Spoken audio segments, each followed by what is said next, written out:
मानकर रेणुका कृषी सेवा केंद्र पातूर माझं बी बियाण्याचं दुकान आहे आणि मी आज व्हिगर कंपनीची रिसर्च सोयाबीन 7007 हे बघण्याकरता वाडेगावला आलो होतो आणि ज्या शेतात मी ते बघितलं त्याचे सगळे रोपं माझ्याकडे आहेत सोयाबीनचे।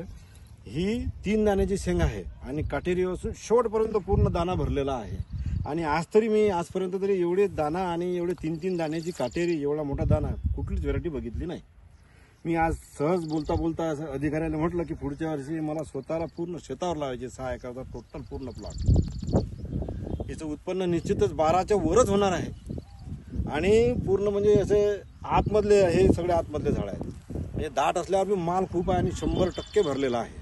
आणि येलो मोझेकचा अटॅक हा येलो मोझेकचा अटॅक अजिबात नाही आहे। नाही तर आता बरेचसे एवढे दाणे भरल्यावर आपल्याला कुठं कुठं पिवळे दिसते पण हे पूर्ण दाणे भरल्यावरही झाड हिरवंगार आहे, केसाळ आहे आणि अडीचा अटॅक नाही आहे।